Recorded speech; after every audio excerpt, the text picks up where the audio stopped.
Messieurs, dames, charmantes demoiselles, très heureux de vous retrouver pour une nouvelle analyse. Et donc aujourd'hui, on va parler de la première affiche des demi-finales de cette Coupe du Monde 2022 qui va opposer l'Argentine à la Croatie. C'était pas forcément le match qu'on attendait à ce stade de la compétition. Je pense que au sortir des phases de poule, quand on a vu les tableaux, on s'attendait tous à un Argentine-Brésil parce que c'était peut-être l'affiche la plus spectaculaire sur le papier, la plus chatoyante, la plus excitante. Mais il fallait pas compter sur les Croates pour que cette prophétie se réalise.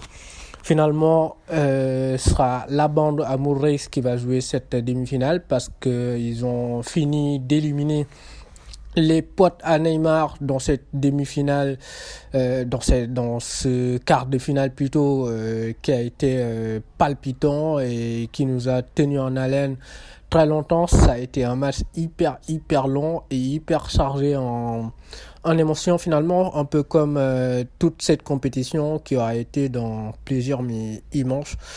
Voilà, la Croatie donc sera en demi-finale, deuxième demi-finale d'affilée pour cette équipe et peut-être même au bout une deuxième finale d'affilée, ce qui va être une performance exceptionnelle, une performance historique en tout cas au XXIe siècle. J'ai pas souvenir d'une équipe ayant réalisé cette même performance, à savoir de faire deux finales d'affilée, peut-être la France qui est sur la même dynamique de faire deux finales d'affilée s'ils remportent le match face au Maroc. On va aussi faire une vidéo prévue de ce match-là, mais en tout cas, voilà, la Croatie a eu un parcours incroyable jusque-là. Une seule victoire en 5 matchs et ils sont en demi-finale. Voilà, comme quoi parfois on a des histoires assez incroyables en Coupe du Monde. Ils ont été devant au score que pendant 46 minutes seulement. Je pense que c'était face au Canada. Mais voilà, ils ont fait preuve d'une résilience extraordinaire et puis finalement, ils sont là en demi-finale. Ils ont absolument pas volé leur qualification à ce niveau de la compétition. Vont-ils pouvoir battre l'Argentine de Léo Messi? On va d'abord parler de leur tactique, de leur méthode de jeu, de leur force, de leur faiblesse. Et puis à la fin de la vidéo, on va faire un pronostic, on va voir, on va peut-être voir comment ça va se terminer tout ça, quelle sera l'issue de ce match-là. On va faire un peu de la prophétie, si vous le voulez bien. Mais c'est une équipe qui est tactiquement hyper compliquée à manœuvrer.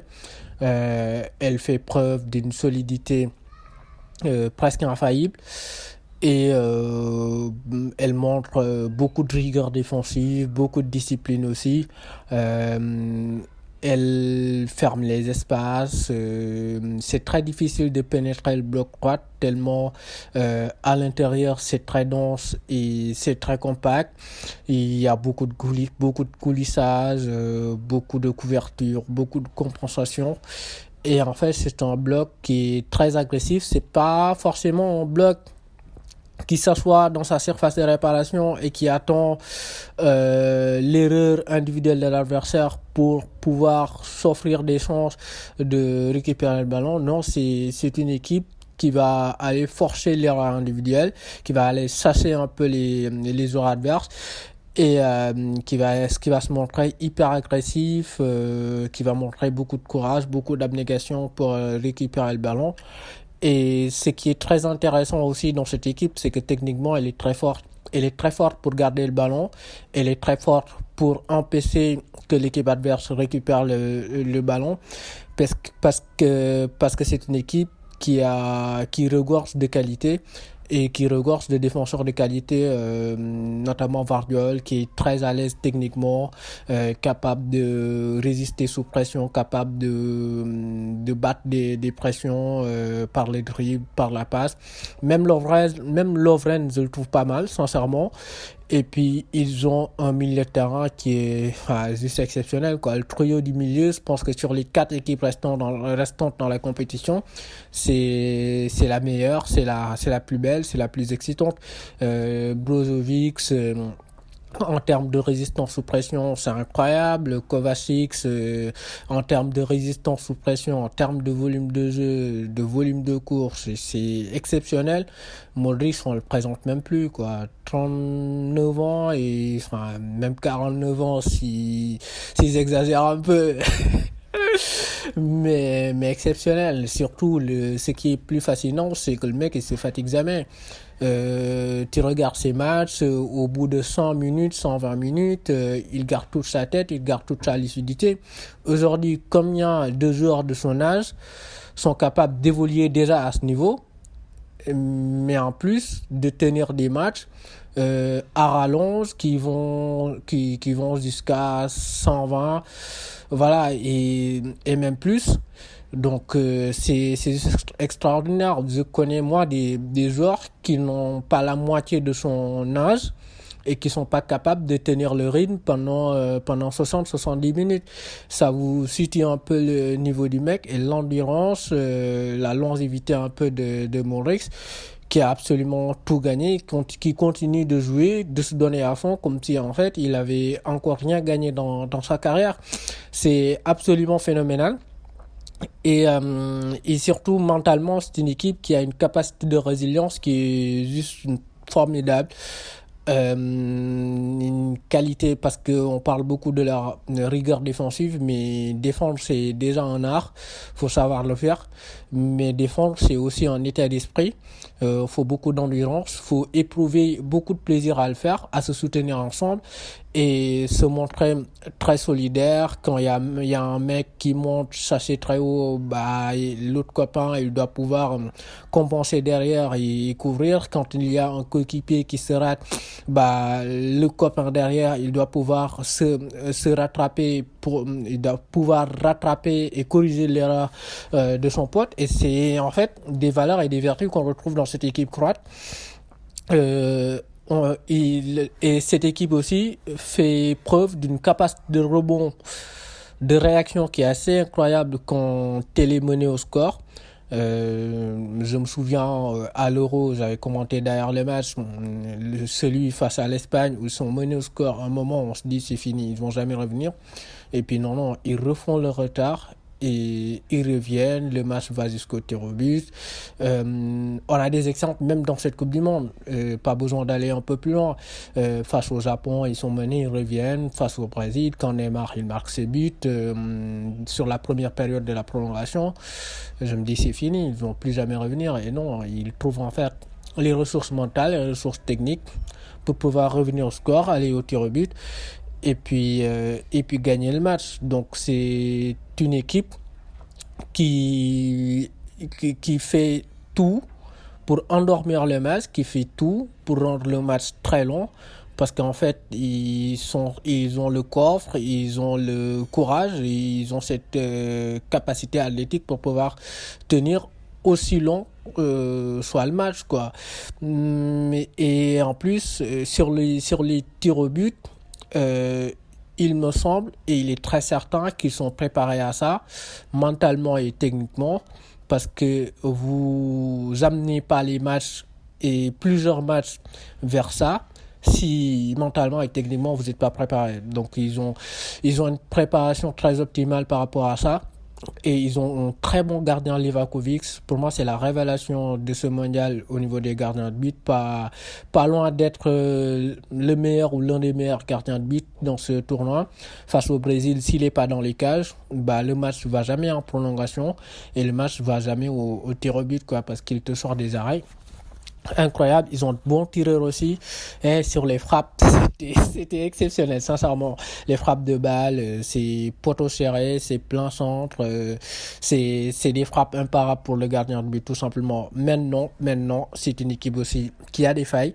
Défensivement, sur les deuxièmes périodes, c'est une équipe qui concède beaucoup d'espace, qui concède beaucoup d'occasions de but. Souvenez-vous, le match face à la Belgique où sincèrement il concède énormément d'occasions. S'il y a un Lukaku mieux inspiré, ils perdent ce match-là. Souvenez-vous aussi face au Brésil sur la deuxième période. Ils sont en souffrance. Sur la première période, ils concèdent pas d'occasion. Il y a 0 tir cadré pour les Brésiliens. Mais sur la seconde période, le Brésil se procure énormément d'occasions. Pas moins de 6-7 situations très chaudes qui auraient peut-être mérité de se terminer au fond. Mais comme je l'ai dit tout à l'heure, il y avait un Livakovic qui était dans un soir vraiment de merveille, quoi, d'état de grâce. Et ça a empêché les Brésiliens de marquer. Sinon, ça aurait pu faire très mal aux Croates. Et offensivement aussi, ils ont des joueurs très limités. Ils se procurent pas beaucoup d'occasions déjà, mais sur les transitions, ils ont des attaquants qui, au lieu de favoriser la continuité de l'action, favorisent un peu, ou si vous voulez, créent l'interruption de l'action, et ça empêche évidemment le bloc croate de monter. Et devant les buts aussi, en termes de finition, c'est très limité.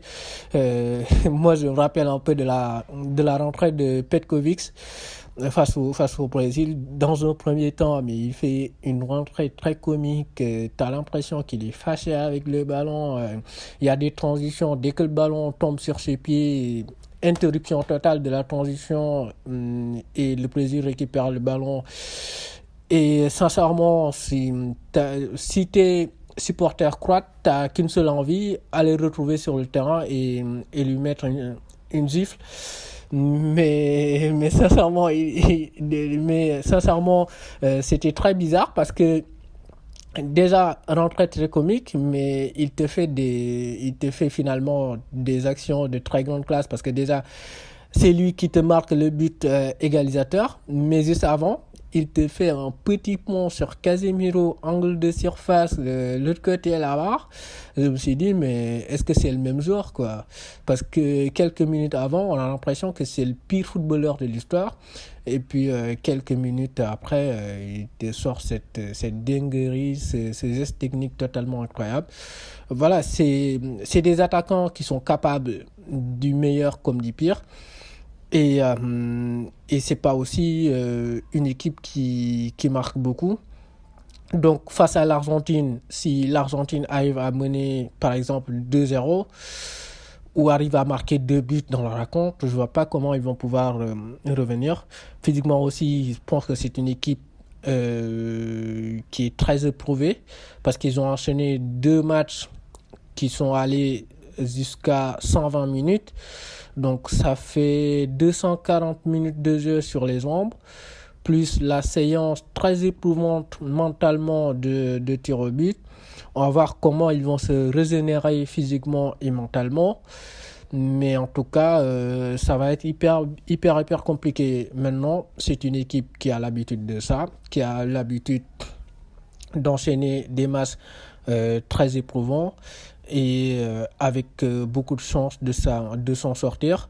Mais c'est clair que face à l'Argentine de Léo Messi, ça va être une autre paire de manches, et ça risque d'être très compliqué. Et moi, sincèrement, je vois une victoire de l'Argentine au bout des 90 minutes. Si ça va au-delà, avantage la Croatie, mais si ça va au-delà si ça se finit sur le match et au terme des 90 minutes, je mets une pièce sur l'Argentine, parce qu'ils ont Léo Messi, parce qu'à tout moment il peut faire la différence, il peut faire basculer la rencontre, changer le destin du match, il peut trouver une passe incroyable qu'il a inventée de nulle part, il peut te marquer un but qui vient de nulle part, etc. Très sincèrement, il est dans sa compétition, et il est en train de réaliser des choses merveilleuses, absolument.